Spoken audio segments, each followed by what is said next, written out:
नमस्कार दोस्तों, स्वागत है आपका साइट फॉर वर्ल्ड के ऑफिशियल लर्निंग प्लेटफॉर्म पर, जहां स्टूडेंट्स और जॉब सीकर्स के लिए करियर, टेक्नोलॉजी और प्लेसमेंट से जुड़ी इंडस्ट्री ओरिएंटेड और प्रैक्टिकल नॉलेज दी जाती है। अगर आप अपनी स्किल्स को नेक्स्ट लेवल तक ले जाना चाहते हैं तो आप बिल्कुल सही जगह पर आए हो। चलिए शुरू करते हैं आज का इम्पोर्टेंट सेशन।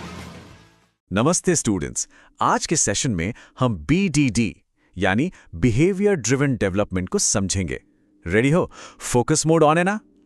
अच्छा, कभी सोचा है कि आपके जो टेस्ट्स हैं वो सिर्फ कोड चेक करने के अलावा एक ऐसी कहानी भी बता सकते हैं जिसे कोई भी आसानी से समझ ले? चलो इसी इंटरेस्टिंग कॉन्सेप्ट को एक्सप्लोर करते हैं। ओके, स्क्रीन पे देखो, यहाँ दो अलग अलग टेस्ट सिनेरियोज हैं। लेफ्ट वाला देखो, ये है इंपेरेटिव टेस्ट। हर छोटी चीज बता रहा है, माउस स्क्रॉल करो, क्लिक करो, मतलब कैसे करना है। और अब राइट साइड वाला देखो, ये डिक्लेरेटिव है। ये सीधा पॉइंट पे आता है, आउटकम पे फोकस करता है। कितना क्लीन और रीडेबल लग रहा है ना? बस यही BDD का कोर आइडिया है। कैसे के चक्कर में नहीं पड़ना, क्या करना है उस पर फोकस करना है। समझ आया डिफरेंस? तो इसका मतलब क्या हुआ? ये सिर्फ लिखने का स्टाइल नहीं है, ये पूरा माइंडसेट शिफ्ट है।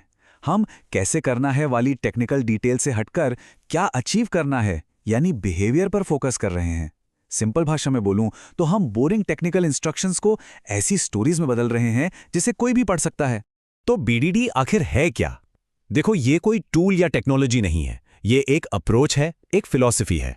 इसका सबसे बड़ा काम है बिजनेस वालों, डेवलपर्स और टेस्टर्स के बीच जो कम्युनिकेशन गैप होता है ना, उस पुल को बनाना। सोचो, जब सब लोग एक ही आसान भाषा में बात करेंगे सॉफ्टवेयर के बारे में, तो सब एक ही पेज पर होंगे, कंफ्यूजन का चांस ही नहीं। अब सवाल यह है कि ये प्लेन लैंग्वेज है क्या? इसका एक नाम है गherkin। हाँ, गherkin। ये एक बहुत ही सिंपल स्ट्रक्चर्ड लैंग्वेज है। इसमें कुछ खास कीवर्ड्स होते हैं और उनकी हेल्प से BDD सिनेरियोज को प्लेन इंग्लिश में लिखा जाता है। और इसका सबसे बड़ा फायदा, आपके मैनेजर, क्लाइंट या कोई भी non technical person test case को पढ़कर समझ सकता है कि सॉफ्टवेयर को करना क्या चाहिए। कूल है ना? ठीक है, गherkin से कहानी तो लिख ली, पर उस कहानी को कोड से कौन जोड़ेगा? यहां एंट्री होती है क्यूकम्बर की। अब क्यूकम्बर एक सॉफ्टवेयर टूल है। इसका काम है गherkin में लिखे सिनेरियोज को पढ़ना और उन्हें ऑटोमेटेड टेस्ट की तरह चलाना। तो अगर gherkin आपकी स्टोरी है, तो क्यूकम्बर वो इंजन है जो उस स्टोरी को कोड की दुनिया में असलियत बना देता है। क्लियर हुआ? तो अब पिक्चर क्लियर हो रही है। BDD, gherkin और क्यूकम्बर, ये तीनों मिलकर एक जबरदस्त कोलैबोरेशन ब्रिज बनाते हैं। एक ऐसा ब्रिज जहां बिजनेस रिक्वायरमेंट्स और टेक्निकल कोड आपस में मिलते हैं। चलो अब देखते हैं कि ये पूरा साइकिल चलता कैसे है। ओके, स्क्रीन पे पूरा BDD साइकिल है। ध्यान से देखना। स्टेप 1, हम gherkin में बिहेवियर डिस्क्राइब करते हैं सिंपल इंग्लिश में। स्टेप 2, डेवलपर उसके लिए स्टेप डेफिनेशन लिखता है, लेकिन अभी एक्चुअल कोड नहीं लिखता। तो जब टेस्ट रन होता है तो क्या होगा? ऑब्वियसली फेल हो जाएगा। और ये फेल होना जरूरी है। क्यों? क्योंकि ये कंफर्म करता है कि हम सही फीचर टेस्ट कर रहे हैं जो अभी बना नहीं है। अब स्टेप 4, डेवलपर बस उतना सा कोड लिखता है जिससे ये टेस्ट पास हो जाए। No extra code. Finally test दोबारा चलाओ और वो पास हो जाता है। बस यही साइकिल हर फीचर के लिए रिपीट होता रहता है। इस स्टेप का पर्पस समझ आया? तो चलो BDD के मेन फायदे फटाफट समराइज करते हैं।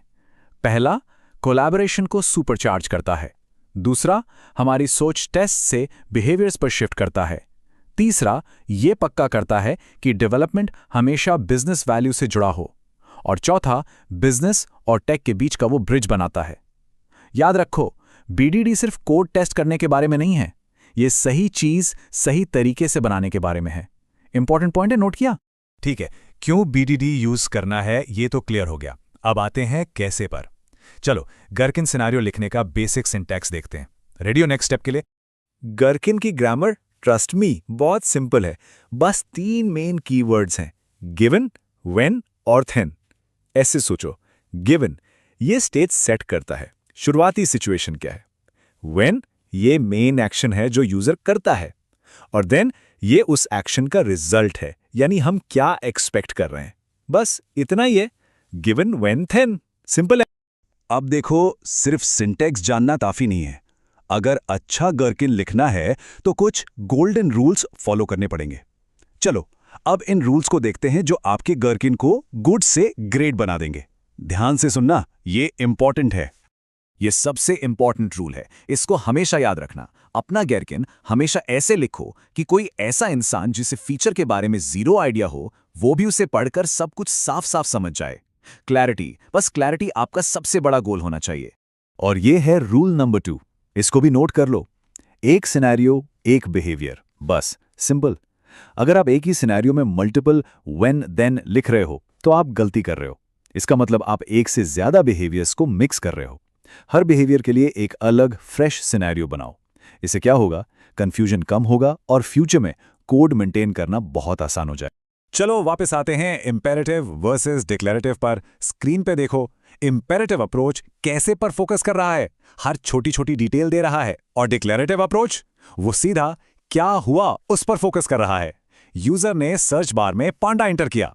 अब खुद बताओ कौन सा ज्यादा साफ और समझने में आसान है? Obviously declarative. तो हमेशा डिक्लेरेटिव गरकिन लिखने की कोशिश करो।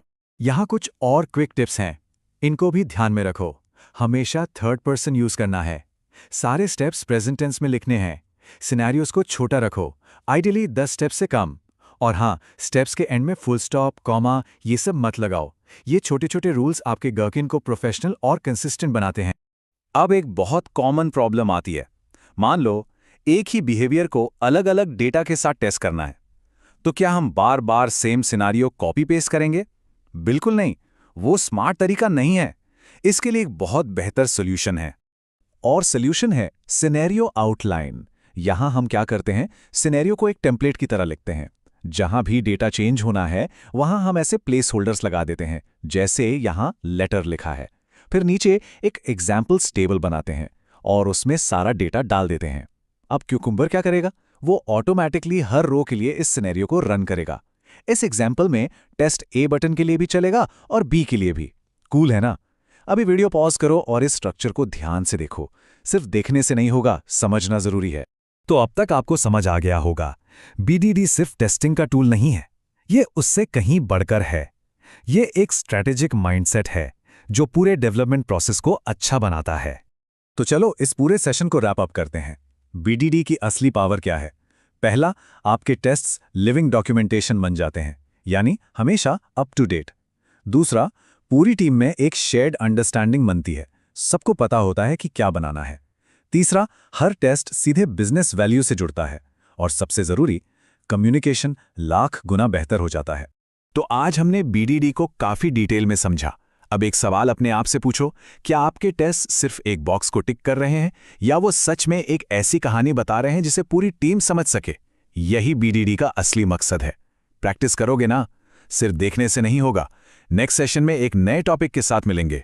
अगर कोई भी डाउट है तो कमेंट। हमारे चैनल को सब्सक्राइब कीजिए और वीडियो को अपने दोस्तों के साथ शेयर जरूर कीजिए।